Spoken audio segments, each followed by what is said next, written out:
the gym in Newmarket. I was dropping a friend off that I hadn't seen in a while, so I was like, you know what? He doesn't have a car. I'll just pick him up and do him a solid because those people that you're like, oh yeah, we'll hang out. Yeah, we'll hang out, and then you never hang out because you just don't. I was like, I kind of did that a Yeah. few times. It's like, you know what? I felt bad. I'll help. I'll do some small gesture that, hey, I still want to make interaction with you. I am just busy. Aw. So what you're hearing there is we're live, Darty. Darty Brodeur is in the car right now. We're doing a car cast. Welcome back to Leafs Late Night. Sorry for the delay, everybody. I know we usually do these after the game, but somebody had a long day of shoveling snow, apparently. Yeah. Oh my God. Everyone knows in the GTA, even in Ottawa, apparently, you sent a pic there. We got a huge dumping of snow, and it obviously didn't suffice in one, event of shoveling. You had to do multiple, and then the next day when the sun came out, it just turned to heavy, wet snow, and it was tiring and exhausting. And then I fell asleep during the game. I'm so sorry, guys. I know oh my God, I was looking forward to it as well. But yeah. You didn't miss much at the end, I'll say that. Lots of things to take away from it. We'll get to that. But yeah, snow has been ridiculous. I don't know if it's the same where everybody listening is. I know for our Australian friends, it's not.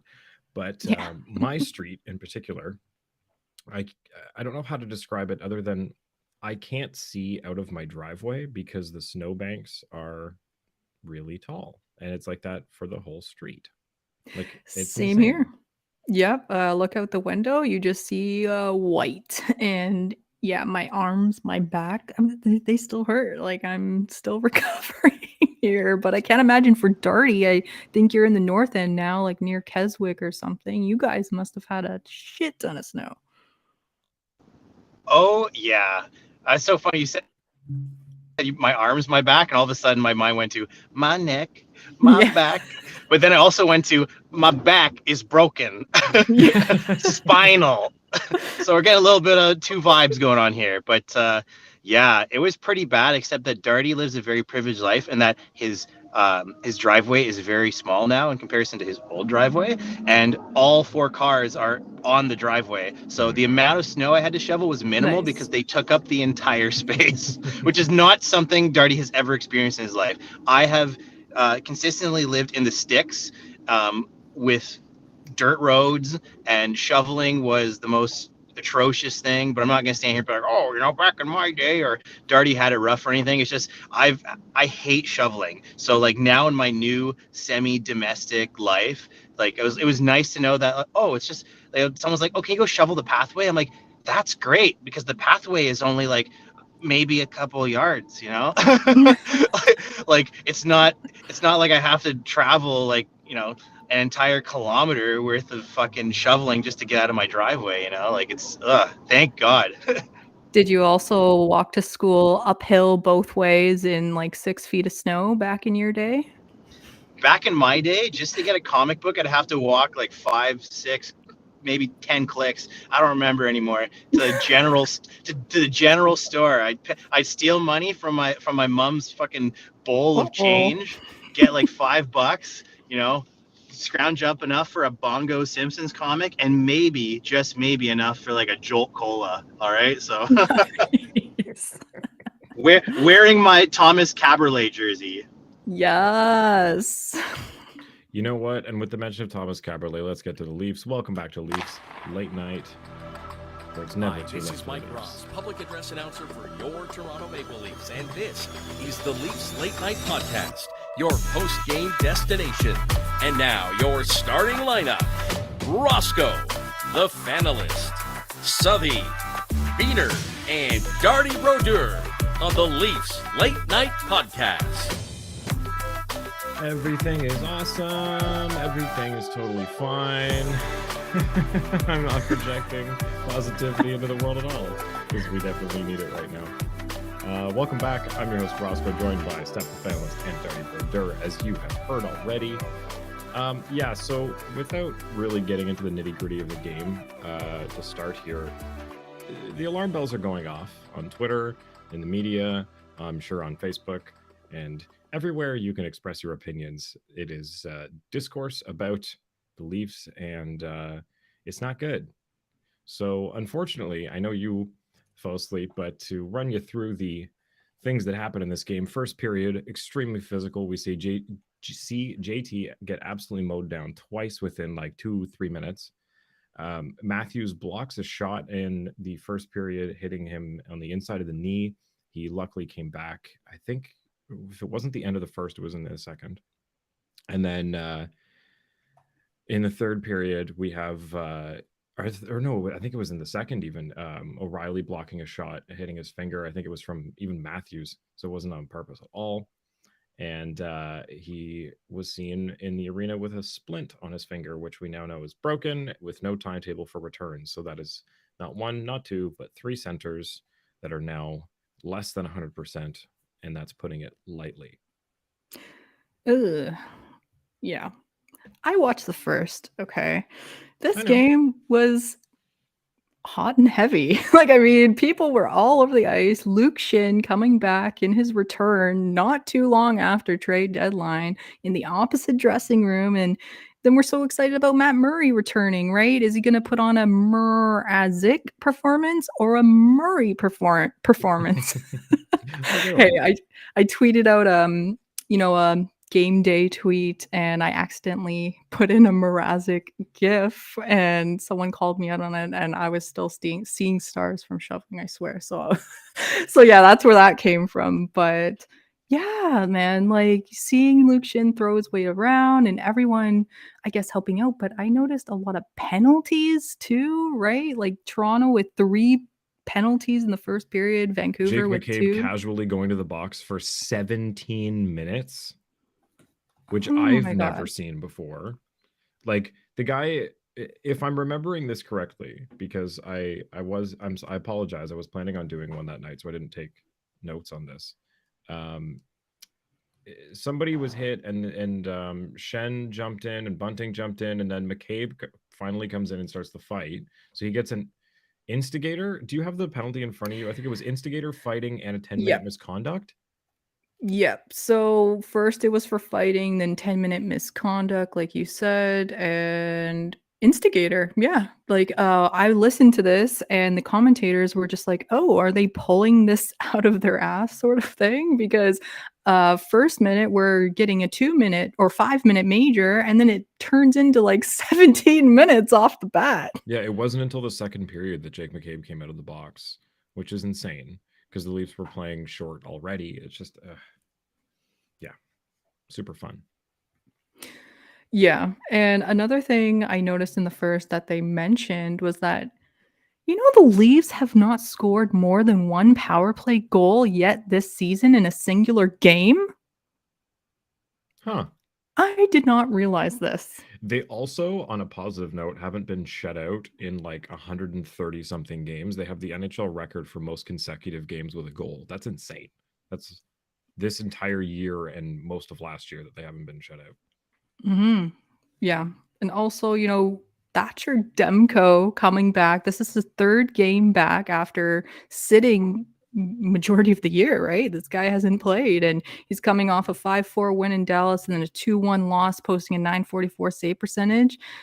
I didn't really know where this would go because everyone's telling us, Vancouver is so horrible, blah, blah, blah, blah, blah. And then we look at the record. Man, Leafs have lost the last 16 out of 18 in Vancouver and the last 6 straight, I believe, in their city as well. Yeah, 6 So, different goalies too. Oh my God. Darty, did you catch the game at all? Oh, I think he's still muted over there.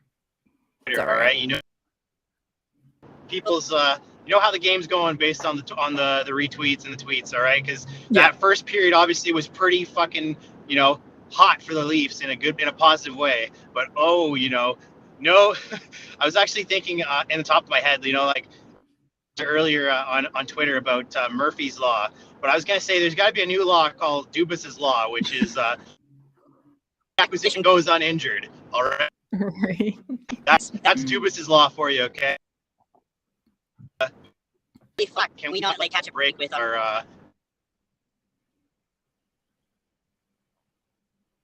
Nobody can stay healthy. What's going on? What's going on there? But the game itself, it was. I said it just turned out. If I'm gonna gloss over everything, not just this game, but the past couple of games, obviously the visual, the grand visual is not looking good because of, we all were on a huge high because of all these like really nice pieces that we picked up, and for what we gave away. Basically, I think the only thing anybody really cared about was Rasmus Sandin, and I feel like that, especially with that game, is something that'll bite us a little bit. Like, it doesn't feel quite as nice now losing Sandin, but it's just, if I could say something before I get cut off, don't turn the alarm bells on yet. I know I've said a lot of shit because that's what I do. I talk shit, but the alarm bells are not on for me. All right, this Dubas, he's got it figured out. He's got some bad fucking luck though, but he's got it figured out. Yeah, honestly, it just comes down to luck at this point with these injuries. It's so fucking annoying. But okay, so to start with the first period, to take some positives away, the Leafs played a physical game. They were able to keep up. And honestly, like, I tweeted it out. I said, this is a different team. Everybody was answering the call and keeping up with everything Vancouver was throwing out. Matthews and Marner were adjusting to being hit. They even mentioned on the broadcast, when there's somebody basically hunting you the whole game, you don't get that space like the Leafs usually have, where there's a box that they're just kind of passing around trying to find an opening. This was someone constantly chasing them down, and they were able to get away from that, and it seemed pretty even in the first period. So also, shots 14-5 for Toronto in the first, but at the same time, when you lose Jake McCabe to penalty for majority of the period, you're down another D, and you're already down a forward with Matthews going out. So you're down to 10 forwards and 6D, and then the rotation kind of gets jumbled because once JT, did he sit for a couple shifts there, right? And like with all these penalties, these lines must have been just, I don't know, brutal. Oh, it was a mess, and really, the problem came down to I'm not sure if you caught this. I guess this was in the third. The Leafs picking up finally a double minor.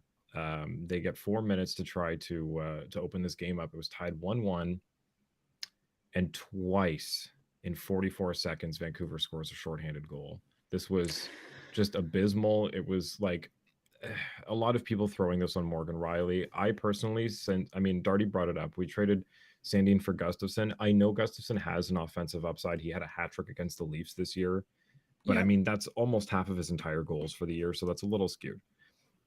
Since he's joined the Leafs, all I can say is he's a butterfinger. Like, the amount that this guy has had the puck slip off of his stick at the blue line and it's caused a turnover is a little concerning. I know it's only been a few games with him, but it's just frustrating to watch because I know he has that. And on the other side, you see Sandin getting 3 assists in his first game with the Capitals. So it's a little Hold up, everybody. Here's my question for you, all right? Because this is gonna like change the perspective of how we're gonna talk about Sandin, all right? Do you guys not think that this guy actually wanted to go? Because if we're looking at like, why would we trade a guy like Sandin? Like, he obviously has more than just potential. I don't think he's marginally better. I don't think Gustafsson's that much better or worse or whatever. Like, I don't see why you make this trade, right? So if you have to think, why the fuck is this trade happening? Is it really because like Dubas knows that Sandin like not necessarily wants out, but there's that sour taste in everybody's mouth because of that holdout for 1.4? There must be some bad blood there, and I don't mean like we shipped him out, but more so like this was kind of a favor done on both sides. That's what I'm trying to say, because I like Gustafsson. I like what he did for me in fantasy, but I would have rather kept Sandin, right? So they say the proof's in the pudding. Where's the fucking pudding, right? Like, explain. I would say it's going to come down to the re-signing of both players. Like Gustafsson, you're going to be able to potentially maintain. Just the guy's only on an $800,000 contract this year. You can probably get him for what you signed Sandin for this year, like maybe like 1.1 if you want to keep him around. Maybe he sticks around for the same he's on this year. Sandin's going to pop off in the next couple seasons, and he's going to want more and more money. And I don't think the Leafs can keep, like I've said, it was always going to be him or Liljegren. I thought it was going to be Sandin that they kept around, but I guess because the value was there, they were able to move him. I don't know. I think if there was an offer for Liljegren, they probably would have done the same, but the interest was in Sandin, so that's what happened. And now Washington's going to have to try to fit him in. And I think it makes more sense for them. They're an aging team. They need to start bringing in some new people. And the Leafs are in win now. And Sandin wasn't going to get first pair minutes with the Leafs. And now, look, he's literally straight to the first pair in Washington. Also, Kyle Dubas's little project here needs to play. And in order to do that, we had to move out some capital in order to reactivate him. So by these moves, we had to activate Matt Murray, right? Once Jake McCabe came in and everyone else, he just got pushed the chart, well, Keefe's chart, right? We know he has potential. We know he was on PP2. We've seen what he can do in the last 5 years with the organization, but he can't play the right side. We've tried that, been there, done that. Nope. The new acquisitions, they fill holes that we need, not just the offensive side, but the D, which is everyone's been talking about, the physicality. Even though Sandin led the D in hits, not gonna lie, before Luke Shin's days, it's just ones. Yeah, like this hurts. I know this hurts for Leafs Nation, but we got a first back. I was gonna say you do get the first. You get the first, which is the biggest thing. You scratch each other's backs, like you said, Darty, because it was prime time opportunity for Dubas. He held out last summer, gave him the contract at the end of the day.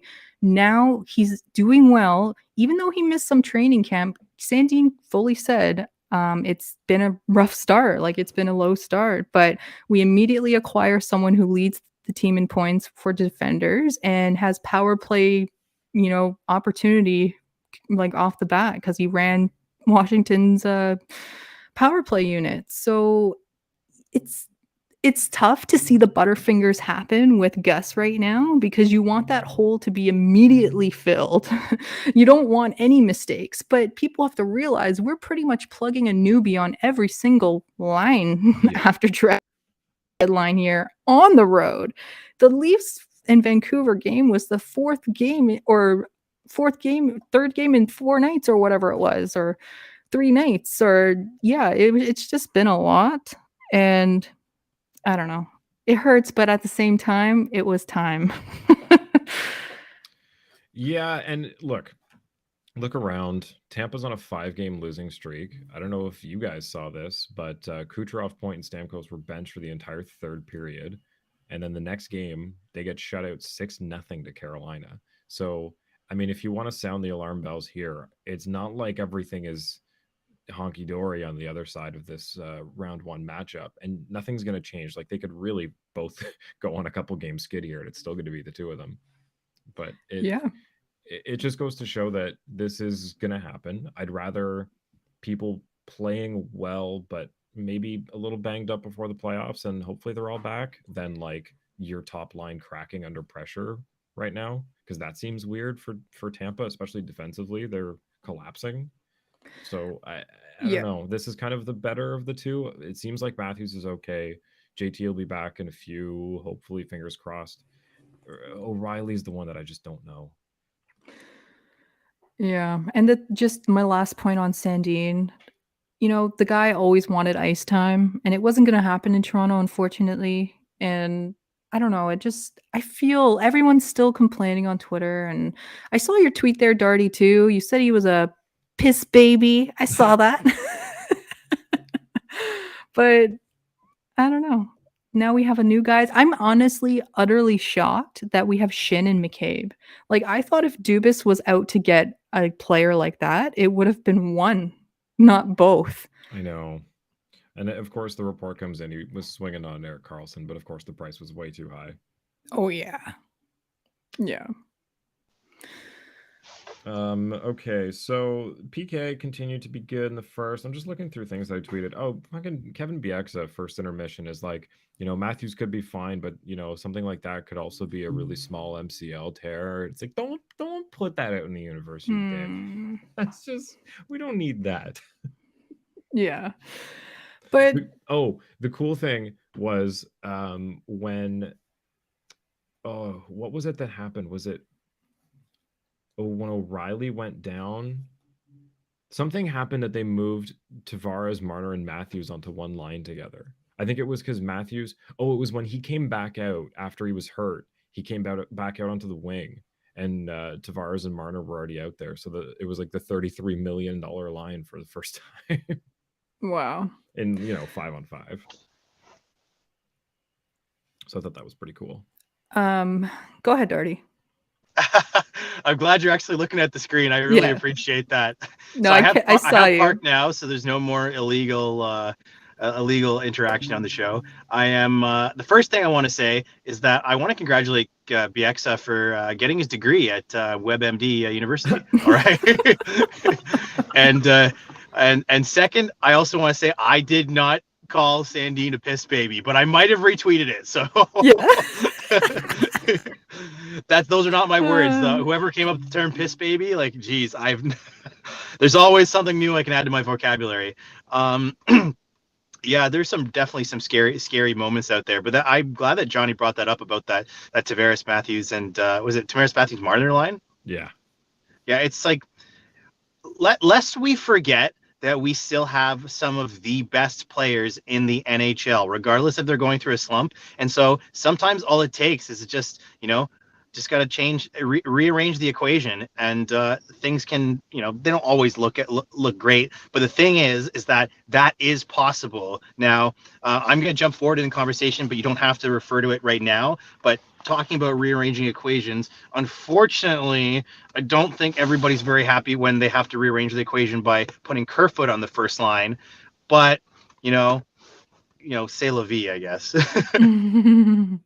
Keith said Kerfoot's been playing better than Bunting, and he's earned that first line role.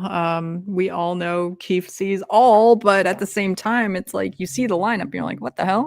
What's going on here? And seeing JT in a gray sweater today, it kind of throws you off in a sense. But yeah, I feel like since the acquisitions, we've talked about this too, Kerfoot's been playing a lot better, and I've noticed over the last month or so, Bunting's discipline has really gotten a little out of whack. Like, there's a difference between being annoying and just being like Jordan Binnington, and it seems like he's starting to lean towards that, where he's like getting too riled up about things, and when there's no call made, you can hear him yelling, like on the broadcast, you can hear him down on the ice, and I don't know, things that are going to get him called more often than it's being effective. I think he just needs to be careful with how he's playing this game and remember what the objective is, and not get so emotional with it. He needs to get a phone call from Nazem Kadri, okay? Because that's very Kadri-esque, not very Kadri much, as we know him now, but Kadri as we knew him. All right, I'll stop talking now. No, 100%. That's a really good comparison. It's old Kadri, old Leaf Kadri. Well, the biggest thing that sticks out to me is for that game anyway, are these two shorthanded goals on the same power play opportunity for the Vancouver Canucks. Just what now, right? Like, just learning this after this game that the Leafs haven't scored more than one power play goal in a single game. This is my biggest worry. Like, that's not something to really worry about, because look, one power play goal on 2 opportunities is 50%. One power play goal on 3 opportunities is 33%. One on 4 opportunities is 25%. All of those, you are still either number 1 or in the top 4 in the league. Like, for sure. But my point, it doesn't really matter. Like, the Leafs don't get that many calls in a game anyway. Like, how many power play opportunities did the Leafs get? They haven't even had a 5-on-3 this entire season. That's true. And they also took the least amount of penalties in the month of February. But at the same time, it's, when you have so many opportunities, it's what make or break the game. And the first goal for Vancouver was on the power play. The second one for the Leafs, also on the power play. But it seems like 5-on-5, nothing was budging. For the Leafs. Yeah. You know what?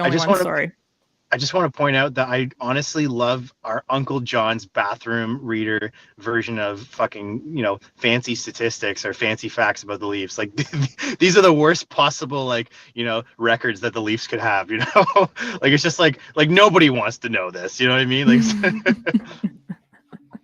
yeah, but really, like, I put a poll out. I said, what's the most concerning right now? O'Reilly's hand, Matthews' leg, or Morgan's Riley? Because I thought that was funny. Yes, I spelled Riley wrong, I know. there was 1, 2, 3, 4, 5, I don't know, like 12, all of the aboves, and a lot of people saying the power play, specifically um, Fulton Reed saying the power play getting 37 likes. So Mm.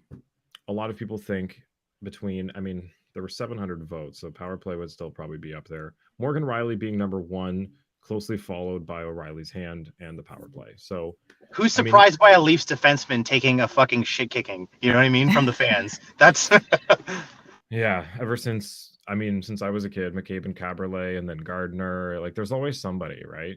So Like the Gardner Leafs- Expressway. Leafs version of cursed employee of the month, you know? so to not spend time ripping on that because it's a little played out. The power play itself, like, eh, yeah, it's an issue, but like I said, if they're scoring one a game, unless they're getting like more than 4 opportunities, that's not overly concerning. Would it help them? Yeah, but like their 5-on-5 game has been good, so I'm not really worried about that. Like if they're scoring 3, 4, 5, 6 goals a game like they have been in the last 2 months, and they're still only scoring 1 on the power play in all those games, like it's not a problem. Yeah. Like I guess it's just disappointing. how many games do you think they would have won if they gotten 1 more power play goal this year? Like there's very few. They either win or they get blown out. Like they don't really lose by a goal anywhere in this season. I was looking at our New Jersey stats looking forward, and we lost the last one by 1, and same with Boston. Like it adds up, man. Like just the power play and thinking of how, I mean, we're 4th overall, but Yeah, exactly. Out of 32, like Carolina converted on 4 out of 5 power play opportunities yesterday when blowing out Tampa 6-0. okay, are they in the top 3 above us on the power play? They are. I'm not too sure off the top of my head, but I'm pretty sure they're doing well. They must be with its new acquisitions. Oh my god. Just seeing that though, and like, You know what their power play is? what? You said okay, so 1, 4, 5, 6, 7, 8, 9. 12th. So throw Okay. your point out the window. Only Edmonton, Tampa, and LA have a better power play than the Leafs do. Like I don't understand this argument that the Leafs power play sucks. It's 25%. They're just I'm not better saying than it Buffalo. sucks. But no, a lot of people are. Yeah. A lot of people are saying it's the most concerning thing. They are 4th in the league on the power play. They are 1st in the East. Well, sorry, 2nd, other than Tampa. And Tampa's only less than 0.5% ahead of them. Like they're both at 25%. So Carolina's 12th in the league, and what did they do at trade deadline? Pick up Shane Gostisbehere to anchor that second unit. Boom, 4 points in 2 games. Kotkaniemi, career high 5-point night.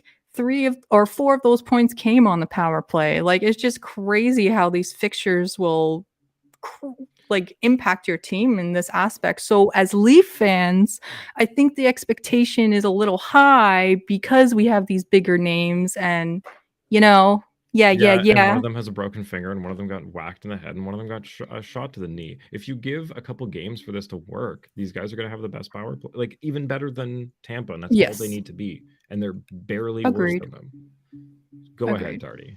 Darty. So sorry. So just give you another crazy anecdote. Is that someone famous said that if you mind your own biscuits, life will be gravy. And unfortunately for the Leafs, is that when it comes to those opportunities to win those tight games, right? When it's down to 1 goal, we don't find the biscuit getting in the back of the net. And I think when I was talking about bagheads, and I was talking about like those fans who just seem to like sit there in that negative pit of despair and never get out. It's like, well, there's a reason why. This is not like unheard of, because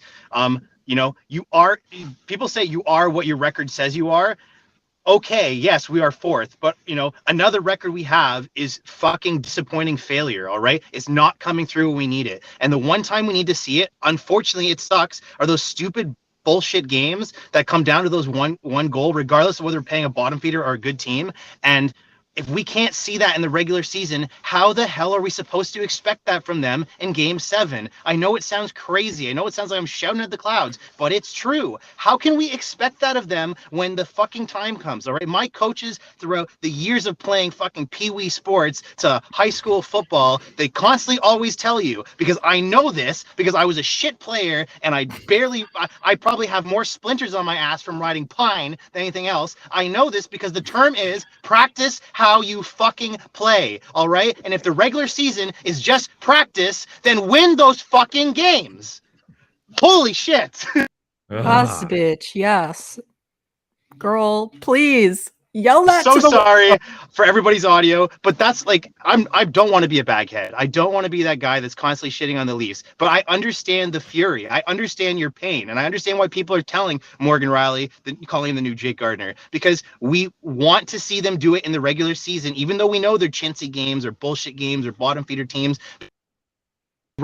We see them doing it in those moments. We can feel more confident about them doing it in a game 7, hell, in a game 5. All right. And like, it's, yes, this is just a small sample size, these 4 games. You know, the good thing you guys mentioned was about Tampa. Like, I did bring that up. It's like, how can we, you know, we're shitting on the Leafs right now, but how are the other teams doing? And I actually didn't know. I was expecting people to answer because like I tweet Twitter like Google. And people did answer, right? The people answered. I'll Yeah, And no, look at Tampa's Twitter, right? on a skid, man. Yeah. Like I've seen tweets today being like, Keith has lost the locker room. Oh my God, he's lost this team. Now Tavares is practicing on the 4th line. What is wrong with him? Like Oh my a God. lot of this is just ignorance because they don't know what's actually going on with the depth of injury and such. But the other half is what Darty's mentioning, this PTSD moment where it comes back. It's like these haunting memories. Like we want to see it now, or else we don't think it can happen later. And yeah, everyone's kind of pissed, but we're not like that. We watch every game almost and break this shit down and realize, you know, we could take the good parts out of this game, right? Murray is back. He had a solid game. That save on that 2-on-0 or 2-on-1 where he kicked all the way across the net, that was crazy. Yes. That should have gone in. That we lost, like even though he posted, what was it, a 833, right? Not a lot of shots on net. It's not his fault. The first one that went in, Justin Hall was standing literally directly in front of him, like he loves to do, and not block double the shot. deflection. Yeah. And he blocked it, went off of his leg or something and into the net because he's so great at screening. And then the other ones were all just the turnovers off the power play, and then they scored an empty netter. Yep. And we find out, you know, Ryan O'Reilly breaks his finger, but it could have been worse. Like Marty tweeted today, shout out Marty, just saying he could have fucking like broke his back, right? And could like not be back for the playoffs. Like we know this is an injury that he's going to come back full. The Kadri and Gaudreau did it within 10 fucking days last year and came back and played. I'm sure he'll be fine. And then the whole JT thing, like he took the day, he was the last one on the ice at practice to see how he felt. And trust me, those trainers, if there's any signs of concussion, they will not let him put on a jersey. So these are good signs. And we have to take them, appreciate them, and move forward. And welcome back Liljegren next game. And, you know, we'll see who's in net. Does Murray get the next start, do you guys think? That's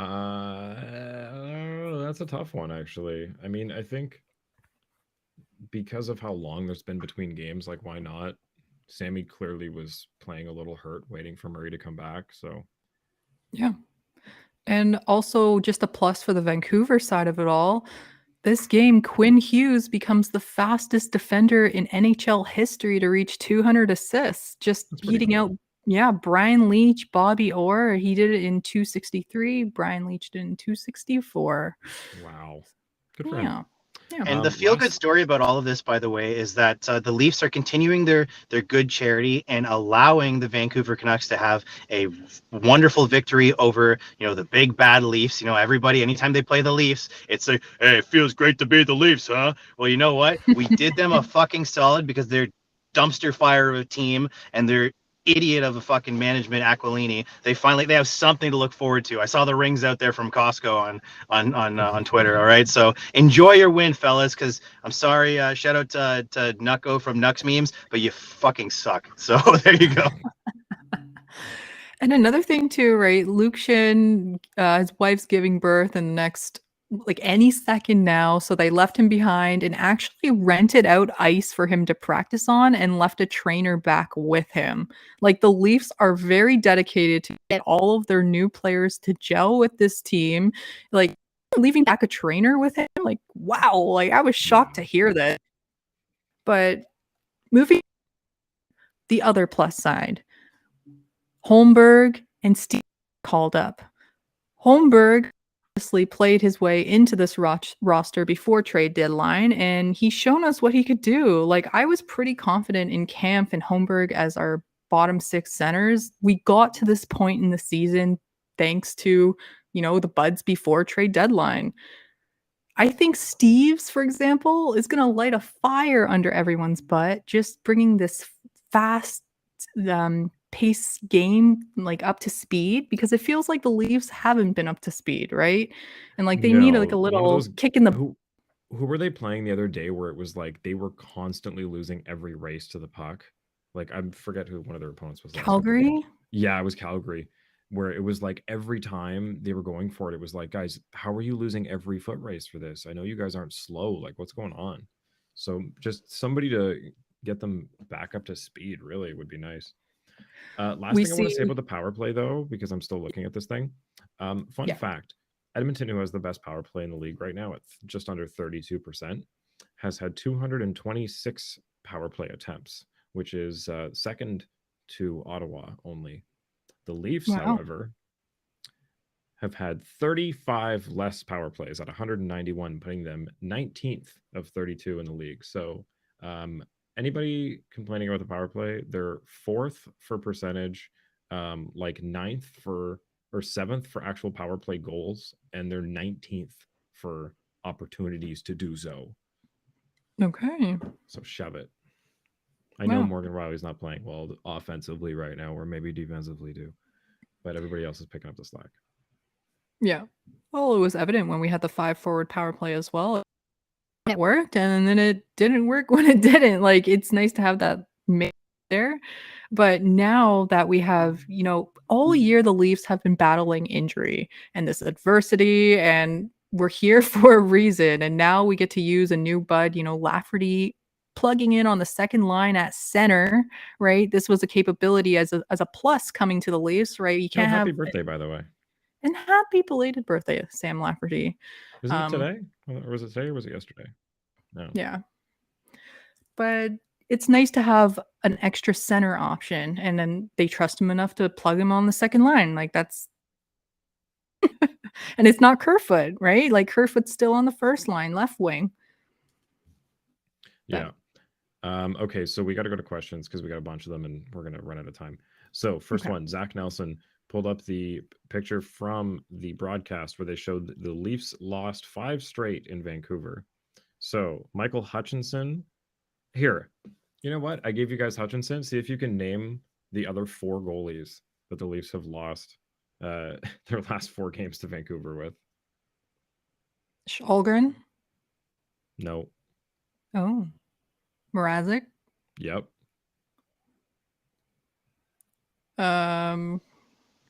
Campbell? Yep. Anderson? Anderson, Yep. yeah. And Sparks? Nope, it was 2021. Oh, Wall? Casimir Kaskasuo? No, but if you guys missed it, Casimir Kaskasuo nailed a ref in the back of the head with a water bottle from like 40 feet away, and it was sick. Yeah, join the MLB, man. Like, whew, that was a nice toss. Okay, I'll give you guys one more guess. David Riddick? Hell yeah, it's David Riddick. Yeah. Did I finally get a fucking question right out of every single episode? I'm terrible at these. I finally get one thing right. Just one Nicely done. minuscule. Nicely done. Nice. So The actual question from Zach Nelson. Murray was awesome tonight. What is going on with Matthews right now? He seems off. So, what's going on with Matthews right now? And I think everyone has this expectation that he's going to instantly score 50 again. And his name has been plastered absolutely everywhere, from NHL covers ×2 to commercials to, the expectation's high. He's deep in this now and coming off this year and on pace for 30 goals and like 90 points. People think he's going downhill when technically he's still an amazing player. I just want to pull up a graphic that Marty posted. Shout out. This is Matthews last year versus this year. So after 56 games, goals for on ice, he's looking at 63 expected last year and 56 this year. So that's down. On ice goals against last year, 47. This year, 28. So if you're asking what's going on with Austin Matthews, he is scoring a couple less goals while stopping 20 of them from going in. So leading forwards with blocks. Yeah, I think he's second on the lead on the team with blocks. And just blocks being last year on pace for 39. This year 74. He's 16 more hits, up to 60 from 44 last year. Like, come on. Yeah, it's.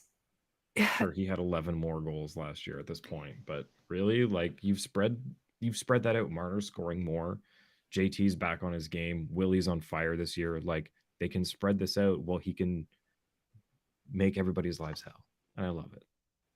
It's easy to get comfortable with the idea that Matthews choice to score and that, like, in every format. It's just, I'm happy that he's working on his two-way play. Obviously, it looks like there's something wrong with these expectations, but I'm sure Darty has a great explanation because he's talked to many people on the interwebs about this topic. And yeah, I would love to hear your expert opinion. It's so hard to like sit there and not say anything because I always have these like really funny things. They sit in the back of my head. I'm like, I gotta say it. I just gotta say it. And this time, let's hope it comes out properly. But what I was gonna say is, it seems like Austin's lost his mojo. But when we look at the stats like that, he's certainly got the power. All right, and one of the things that we needed from Austin was to adapt and change this game up a little bit and not just scoring, right? Because we've learned that scoring goals isn't just going to win us games. It's great, and we love when we outscore our opponent, but it's the other qualities that from each of the players, but particularly from Austin Matthews, that are going to win us in those really weird situations, right? Like, sometimes you just can't outscore your opponent, but you can out finesse them, you can out block them, you can out hustle them, and I think that when we're talking about like Austin losing his mojo, literally, that's what people are saying. People are saying that Austin Matthews like doesn't look good out there. But I think there's like almost like a, trying to use big words here, but it feels like, I guess, like a paradigm shift in the way that the Leafs are, operating right now, and especially with all these players moving and the everything you're seeing online, and it's stuff that they probably are dealing with mentally too, right? It's not, they're the athletes, they're the ones that are doing this, so they've had to change. There's been a lot of change, there's been a lot of ups and downs, injuries, unexpected circumstances. Again, like, what do we want to see from Matthews? Do we want to see him like score more goals, or do we want to see him get better? And if getting better means like staying out of injury, maybe blocking shots probably is not going to save you from injury, but but we do. I'm not gonna ask him to score more goals. What I ask of him is to be the best teammate that he can possibly be. Does he give a fuck that I'm asking him that? Probably not. But that's what I am sitting here asking about Austin Matthews. If I can get that from Austin Matthews, that's all I can really ask from him. I had more to say somewhere, but I lost my trail of thought, so let's stop there. Look, I think the point comes down to, you don't need 6 goals to win a game. We're not the Edmonton Oilers. You just need one more than your opponent does, right? So he doesn't. Maybe on the power play. Look, if we're already up 4-1 or something, and he's scoring the one that makes it 5-1, like, extra goals here and there are not what I'm looking for. If that's going to be, what sets him from 50 to 60, great.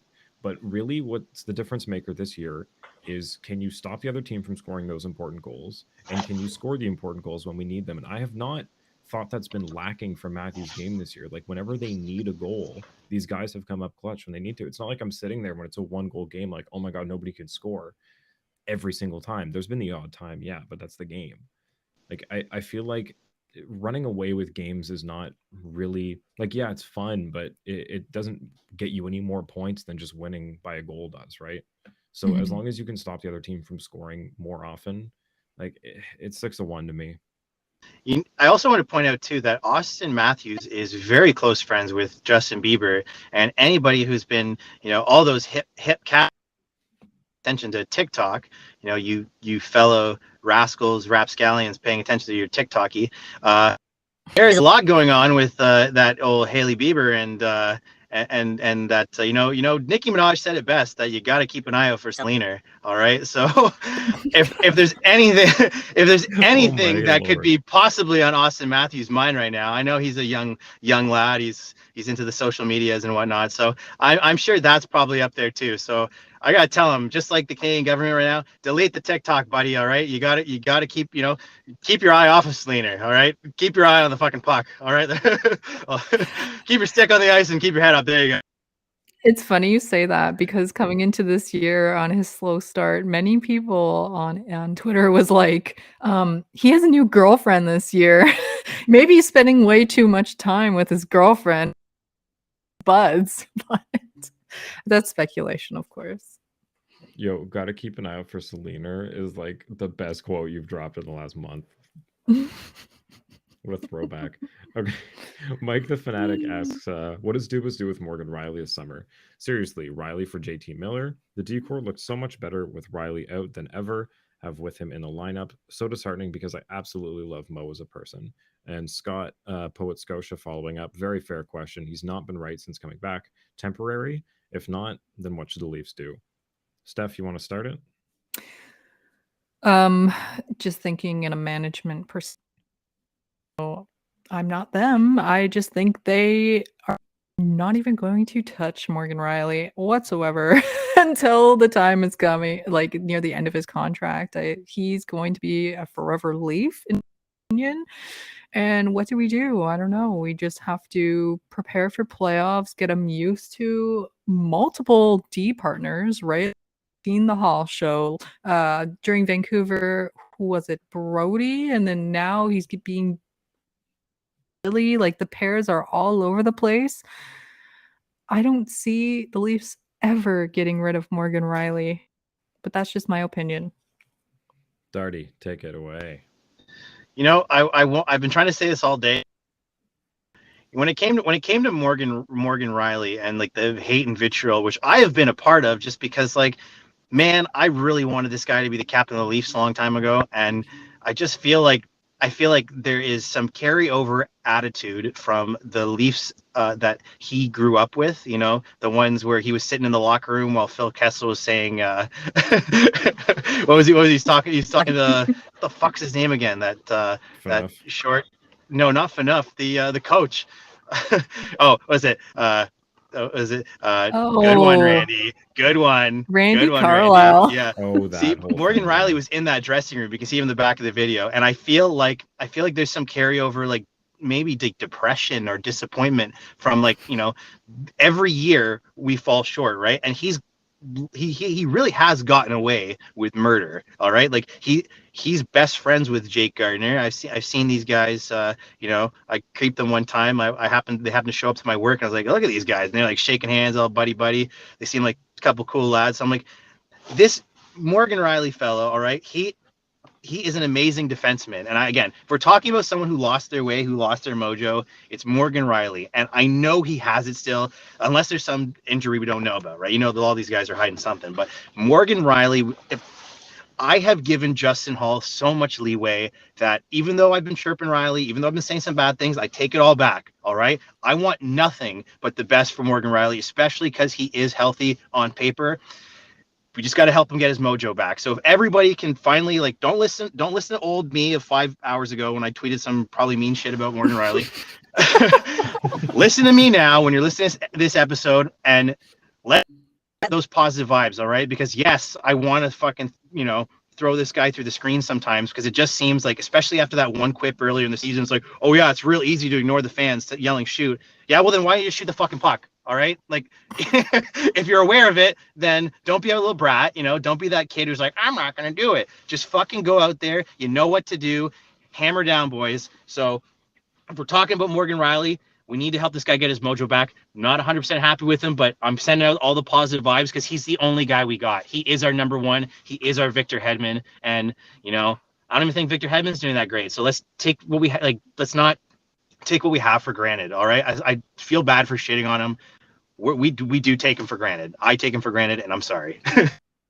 I think we take all of our defenders for granted in Toronto, but I would say he can figure it out for the next 20 games, because come playoff time, I'm sure he's going to snap out of it. He's got the most, like you said, he's been here through this whole thing. He's got the most to prove, I think, being here through all of the debacles of past. He's carrying the most weight as a Leaf.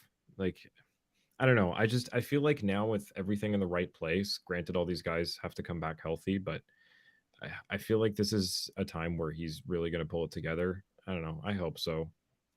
Just to echo what you guys said, like I hope for the best for him, but I don't think they're going to move on from him. But if it does get to the off season and everything falls apart and he's the reason that they lost game 7, like just theoretically speaking, knocking on wood, in that crazy world, it's a very easy contract to move at $7.5 million for what he is, just because the market was set after he signed it at like 9+ for what he is. He's a steal. I think if the crazy scenario came up where they did want to move on from him, even if it isn't a couple years, like you said, near the end of his contract, like they want to do him a Kyle Lowry favor and just for his last year send him somewhere to win, I think it's an easy one to move, especially towards the end of it. Yeah.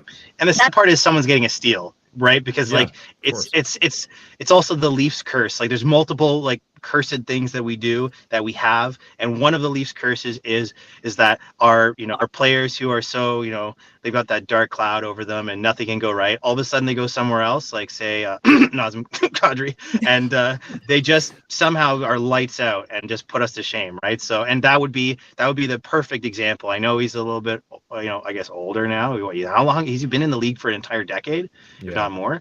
Yeah. So but still, like, someone would be getting a steal out of Morgan Riley. I feel like I wouldn't want to lose him, and it would be a shame that we how it's going to be if that's the case. If it comes down to Morgan Riley equals Jake Gardiner 2.0, all of a sudden he's gone. He can't help it. It's just how it is in this fucking city, and and I'm part of it. I am to blame too. I think the curse of ex-Leafs is coming to an end, though, because I mean, not that I'm cheering for people to have lesser careers by any means, but Kapanen and Janssen have not really panned out since moving on from the Leafs, and those were guys that I thought were going to be, unfortunately we couldn't keep them kind of guys. Yeah. And really, it's just been they've bounced around and barely made rosters. So the only thing I can take from that is maybe the curse is starting to lift. Yeah, maybe. And it's weird too, because Kapanen was like Nylander 2.0, right? Or I guess like 1.6 or something, Like he was like, well, like he wasn't really Nylander, but he was our stopgap when Nylander was holding out. And it was what the talk of the town at that time was, why the hell do we need Nylander if we have Kapanen? If what's happening, Kasperi Kapanen, right? So it's very strange to think that this guy's gone to the pit of misery along with Janssen, who I totally forgot about. So yeah. And he was just part of a trade on deadline. One of the big ones, wasn't he, for Meyer? I think so. Yeah. So he's going out to San Jose now, Andreas Johnson. Okay, next question from Olaf Zenegar at Ozenegar. Why haven't the Leafs been able to make clean passes over the last 3 games? I've been saying this. It's insane. They can't make a pass all of a sudden. They used to be so good at this, and then it's just nothing is going in the right place. I get it. There's a lot of new guys. They're adjusting to how, like we talked about, people pass hard, and that's hard to get sometimes. But like, they're professional hockey players and they've had practice. I don't know why this isn't clicking. It's getting a little frustrating to watch. And like I said, with Gustafsson and like him and Riley have lost a couple with the blue line. You've seen some passes in the slot that just go to nobody. Like they're trying to do too much. Yeah, I think they just have to get up to the pace. Even with one of the shorties from the Vancouver game, I believe Bunting passed it from behind Demko out in front to Shin, who completely missed it, and then it went to Vancouver, who easily cycled and got the goal. And the other one was Tavares throwing it out in front of the net to nobody. So Yeah, and like there's 3 or 4 Vancouver Canucks right in the center. Like you're not getting that through, bud. Like you just gotta stop panicking and think about. I think when your you know pass gets intercepted by JT Miller, give your head a shake. this is a tough league, right? Like it's anything can happen, and people play their best against the Leafs always. Like, and everyone's either from Ontario, they want to put on their best showing. Where this game, welcoming back, like every game, there's a list of events going on. There's always something to celebrate or another record broken. The guys need to just breathe, finish this road trip, have a good couple practices and get back to basics. Like defense and then the offense will come. Like don't try anything fancy and then it will come. Agreed. Okay, so now we've got a couple questions. I love these. These are from Chris Hurley at Hurley Sports. So we got a few here, fun ones. First one, like I know Arizona's a tire fire and doesn't even have an arena, but we have to be the most embarrassing franchise, right?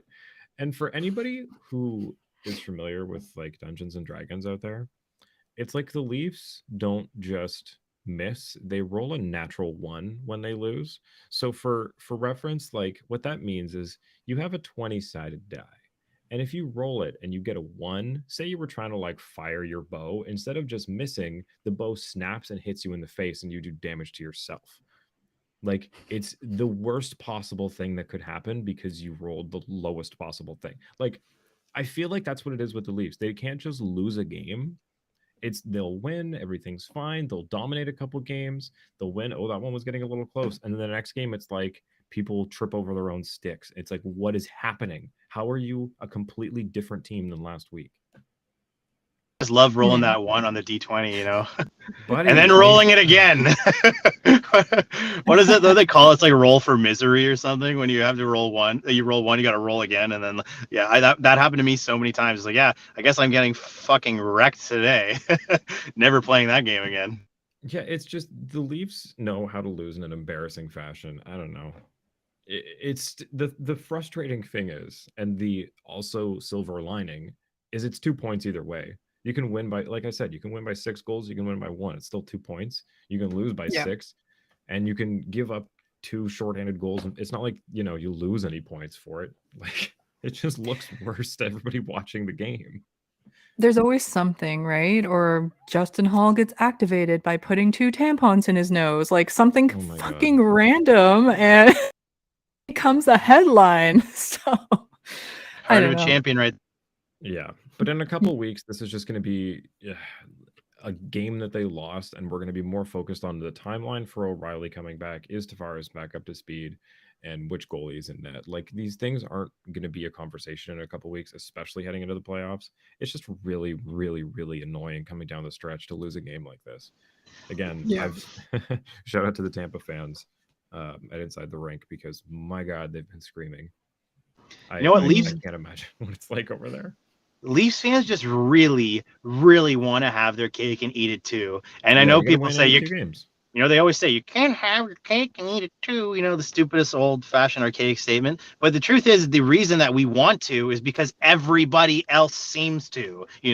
Like for some reason, Boston, nothing can go wrong for Boston. Nothing can go wrong for that rat Marchand. Yeah, we're all signing, those team-friendly deals, not fucking pasta, but whatever. We'll fucking, rose-colored glasses and red flags and what. Okay, so this next one is going to be, just for the sake of me clipping this and putting it on our Instagram, I'm going to call this Start One, Bench One, and Cut One. Cool? Yeah. Hurley, I know that's not what you wrote, but I've got to censor it. I know we haven't censored a lot, but I want to post this. So first is plain chips. Okay, so no flavors, just plain chips. Okay. Pringles, Lay's, and Ruffles. Start one, cut one, bench one. I think the first choice to cut is obvious here. Which is? Pringle. Ooh. Fuck that. Yeah, Okay. I'm cutting Pringles too, just because I get like you have to define Lay's. If it's Lay, is it just Lay's original or Lay's like No, any dude, type of Lay's? all original. All All these are original. original. All original? Okay, Yeah. fuck. No, but okay. Here's my issue again. I always make things complicated. The Lay's, I taste better like if you dip them. Like I'm pretty sure like people No. like put like cream or something on them. Plain chip. But just the chip themselves, I'm cutting the Lay's. Sorry, I'm cutting the Lay's. Thank you. Plain Lay's. If you've had, like, when was the last time you bought a bag of plain Lay's chips? There are so many. You go to the grocery store, it's like there's kettle cooked ones. There's like even the store brand kettle cooked chips, salt and vinegar, even the plain ones. Like, they're better than Lay's. They're not good. They're like, Guys, Yeah, it's Miss like Vicky's ruined my life. It's tissue paper, man. Like, it's salted tissue paper. There's nothing in yeah, cut but Lay's.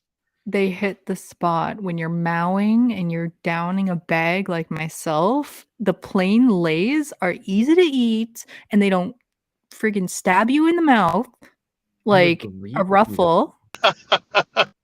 Okay. And I can grab a whole handful because that's the only way I eat chips like a savage and popcorn. I just shove that shit in my mouth and make a huge mess. And it has to be Lay's from these three. Like Pringle, plain Lay's, yeah. Ruffles, though, if there's a dip, it has to be a ruffle because there's support in that chip so it I'm can hold the talking dip. plain chip only. No accoutrements. All right. Pas Okay. d'accoutrement. Sans the- accoutrement. Alors. So the Pringles though, the one thing I do like about the Pringles is they're basically McDonald's French fries. All right, they taste the exact same. Yeah, No, they they taste the do exact same not. as McDonald's French fries. They do. Yes, they do. But I think also too the McDonald's French fries have heat. You're never gonna have a hot Pringle, so that is the difference. Okay. True. Just Yes. okay. I'm starting Pringle, benching Ruffles, and cutting Lay's. How shit are cold McDonald's fries here, okay? So you want a Pringle that's equivalent to a cold McDonald's fry If it was over a flat and Ruffle and a crispy, Lay. I would eat a cold, crispy McDonald's fry anytime. Like as the little, like if you find one of those Crispies in the bottom of the bag, not like hours old, but like if it was cold, I'd eat that. I wouldn't touch the rest of the bag because But crispy potato salt, which is basically what all of these are. Okay, this one is a little easier, more interesting. Pie, cake, and ice cream. that's Start hard. one, bench one, and cut one. I will start. Okay. I'm gonna say, oh my lord. Okay, so here's why. I am somebody who finds myself craving cake, but I'm gonna cut cake because it's the idea of it is always better than the actual cake. Like I very rarely have a cake that's really good. Like you can buy more shitty cakes than you can good ones, and good ones are expensive. Pies, you can spend $6.99 on an apple pie at the grocery store. It's a pretty good pie. Like you can make a pie at home, and even a like when it's not that great, it's still pretty good. You can buy a can of pie filling and make a good pie. You throw some ice cream on that, it's perfect. For that reason, I start ice cream because ice cream makes every dessert better, meaning ice cream is the king. Pie gets benched and cake gets cut. Okay. I see your reasoning there.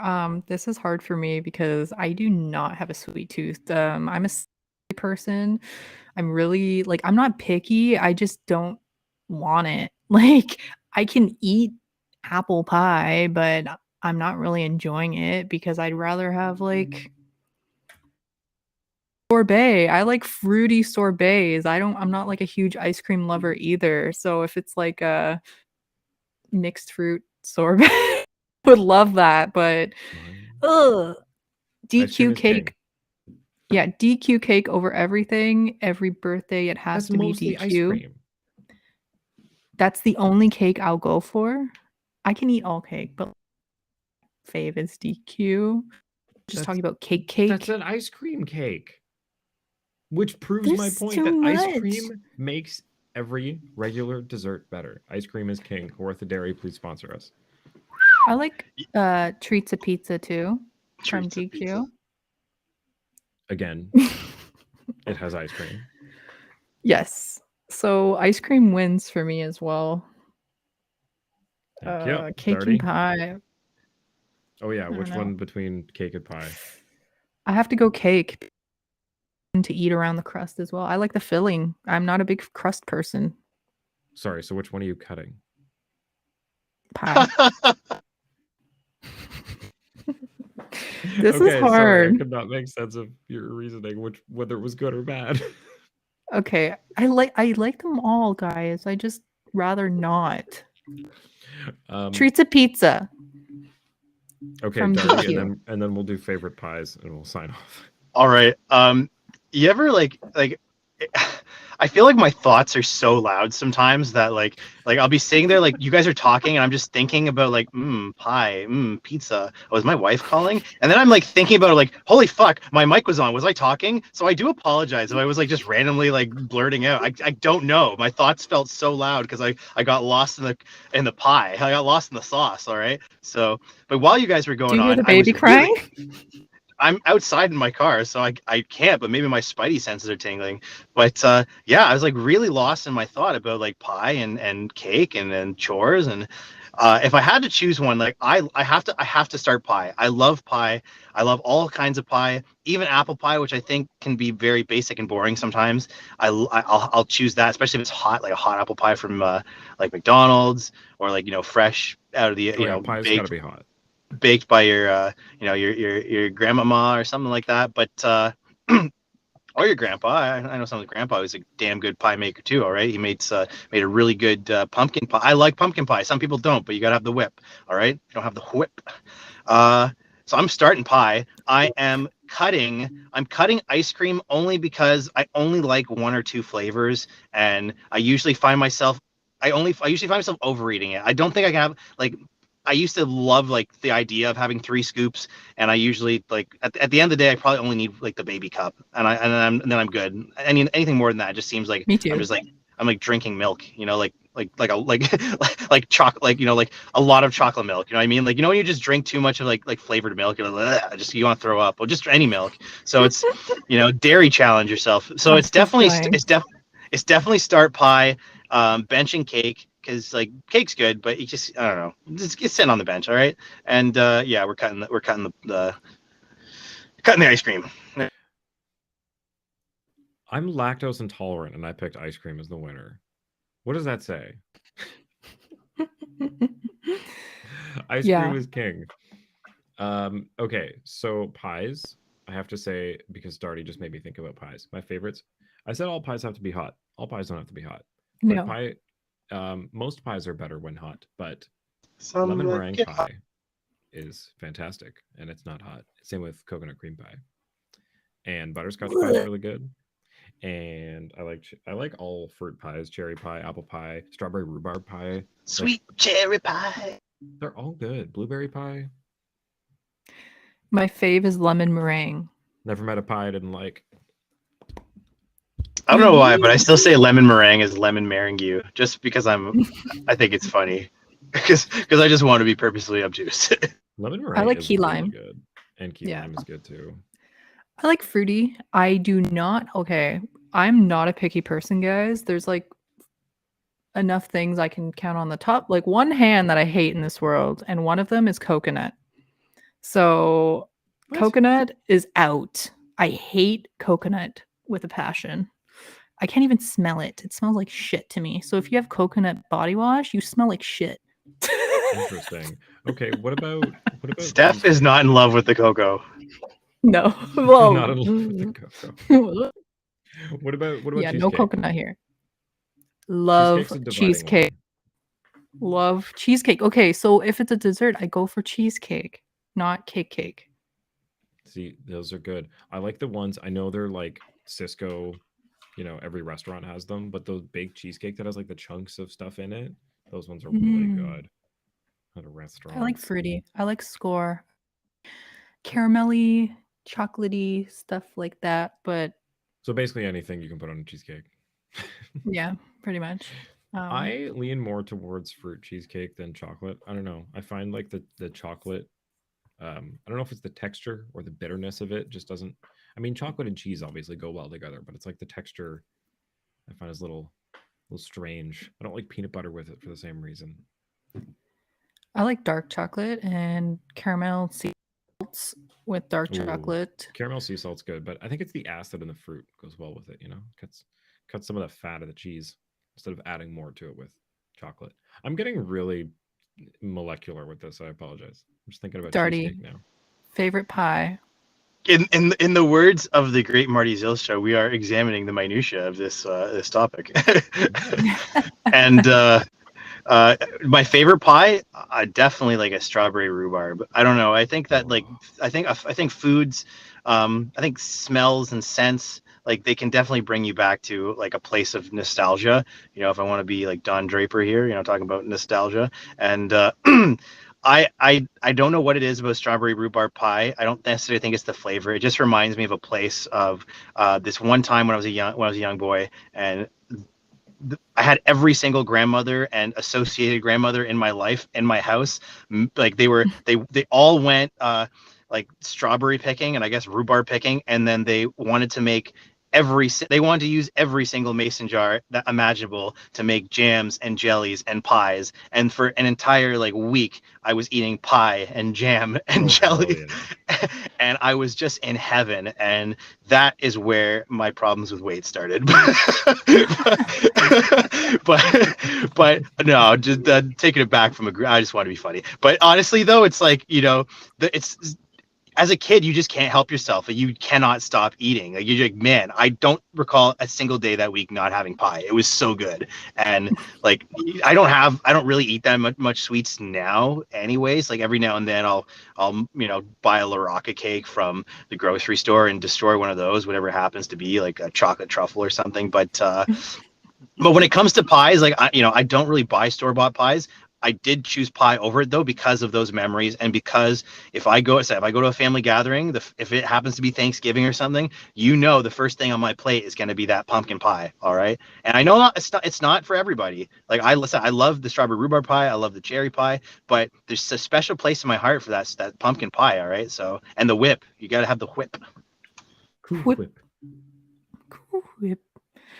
Fun fact, I don't know if you guys have tried this brand before, and I can't remember what it's called at the top of my head, but there's a brand of jam that they have at Walmart that has like a bunch of different flavors, and one of them is strawberry rhubarb jam, and it's really good.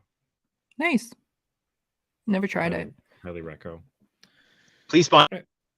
I did my garlic confit. I do that a lot, so I spread that on toast with like avocado shit. So oh damn, like look at you. It's so easy, and like it lasts so, like you get garlic oil out of it as well, and like flavor things instantly. It's great. So all this dessert talk, like I'm usually cooking savory shit. Like I haven't baked in I can't even remember, probably since I was a kid.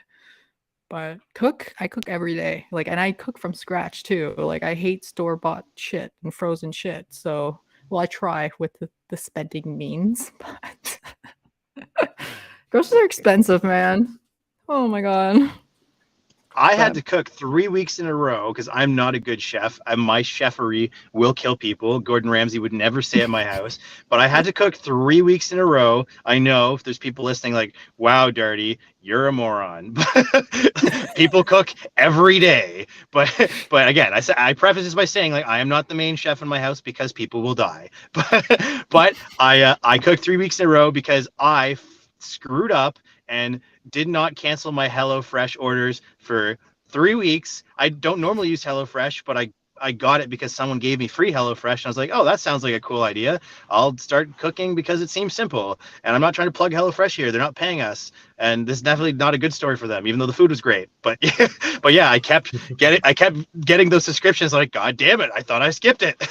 I thought I skipped my subscription this week. And they kept sending it to me. And so because I initially picked 5 meals, they sent me 5 meals every week. And that's, you have to make a meal every single day. So I'm like, God damn it, if I don't make it, it's going to go bad. So every day, like for 3 weeks was an experiment in like not murdering people and, sending people to the hospital. And I got to say, my odds were like 2 out of 3, like 2/3 of the meals turned out pretty good. 1/3 of them probably would never, Nice. would get me, Gordon would come to my restaurant and be like, you bloody idiot, you're an idiot sandwich. I was just gonna say that. Guaranteed. So I said 2 out of 3 ain't bad for Darty and cooking. And so if there's my plug for HelloFresh, is just make sure that you remember to skip or cancel your subscription because you will be stuck with a lot of food. I'll send you all my flyers for them. On that, I just canceled a couple subscriptions today that have just been kind of sitting around, and it felt good. So friendly reminder to do that if you haven't in a while. Credit card, well, thank you. Heck yeah. Okay. Well, let's get out of here. Leafs play tomorrow night. Guys, we won one, lost one so far. So hopefully we can beat this beast of a team who has new players and Meyer and company, and we'll be back to talk about it. Just gotta beat the devil out of it. I'm just gonna tell you right now, sorry fellas and Steph and all you beautiful people out there, but we only lost one game. That first game did not count. All right, we definitely fucked them so hard with the refs. All right, which has never happened. So let's actually win a game for real. Let's show them that we don't need the refs, and let's kick some freaking ass because like the boys deserve it out there. All right, go Leafs, go baby.